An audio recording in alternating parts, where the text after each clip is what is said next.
Hello tears, இன்றைக்கி பார்க்க போகிறது தள்ளுவண்டி கடை ஸ்டைல் கார சட்னி எப்படி செய்யறதுன்னு பார்க்க போகிறோம். தேவையான பொருட்கள்லாம் பார்த்துடலாம். அதுக்கு வந்து 1.5 பெரிய வெங்காயம் நான் எடுத்திருக்கேன்.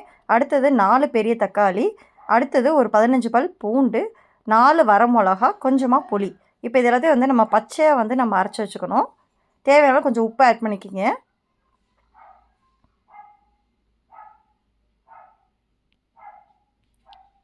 ரொம்ப நைஸாக அரைக்க வேணாம், கொஞ்சம் கரகரப்பாக வந்து நம்ம அரைச்சிக்கணும்.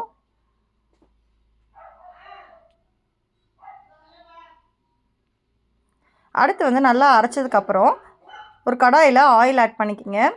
நம்ம அரைச்ச பேஸ்ட்டை வந்து இதில் ஆட் பண்ணிவிட்டு முக்கால் தான் வேகிற வரைக்கும் மட்டும் நல்லா வதக்கிக்கணும். ரொம்ப வதக்கிறாங்க. இந்த தண்ணி பதம் வந்து கொஞ்சம் வற்றும், அந்த ஸ்டேஜ் வரைக்கும் இருந்தால் போதும். தேவையான கொஞ்சம் பெருங்காயம் வந்து ஆட் பண்ணிக்கிங்க. இப்போ இதை வந்து நம்ம இன்னொரு கிணத்துல வந்து ட்ரான்ஸ்ஃபர் பண்ணிக்கலாம். இதுக்கு தாளிச்சிக்கலாம். இப்போ ஒரு தக்காளி பேனில் வந்து ஆயில் ஆட் பண்ணிக்கிங்க. ஆயில் நல்லா சூடாகட்டும். சூடானதுக்கப்புறம் கடுகு வந்து ஆட் பண்ணிக்கிங்க. கடுகு நல்லா பொரியட்டும். நல்லா பொரிஞ்சதுக்கப்புறம் உளுந்தம் பருப்பு ஆட் பண்ணிக்கிங்க.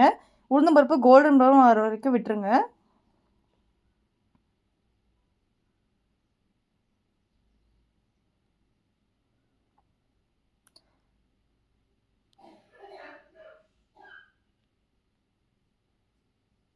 ஒரு காஞ்ச மிளகா, கொஞ்சம் கருவேப்பிலை, இதை தாளித்து நம்ம வந்து ஏற்கனவே வதக்கின சட்னியில் வந்து இதை தாளித்து கொட்டிடலாம். இப்போ அவ்வளோ சூப்பர் டேஸ்டியான தள்ளுவண்டி கடை ஸ்டைல் கார சட்னியும் ரெடி ஆயிடுச்சு. கண்டிப்பாக நீங்களும் இதே மெத்தட்லேயே ட்ரை பண்ணி பாருங்கள். இட்லிக்கு செம்மையாக இருக்கும். எத்தனை இட்லி சாப்பிட்றீங்கன்னே தெரியாது, அவ்வளோ டேஸ்ட்டாக இருக்கும். கண்டிப்பாக ட்ரை பண்ணி பார்த்துட்டு எப்படி இருக்குன்னு சொல்லுங்கள். இப்போ நான் சுட சுட வந்து இட்லி வைக்கிறேன் பாருங்கள். நல்லா ஆவி பறக்குது. நம்ம அரைச்சி வச்ச சட்னியை வந்து இப்போ வச்சுக்கலாம். அப்படியே இந்த சுட சுட இட்லிக்கு மேலே இந்த சட்னி வச்சு சாப்பிட்டுட்டிங்கன்னா அப்படி இருக்கும். நீங்கள் தள்ளுவண்டி கடையில் எப்படி சாப்பிடுவீங்களோ அந்த ஃபீல் கொடுக்கும் இந்த சட்னி சாப்பிடும்போது.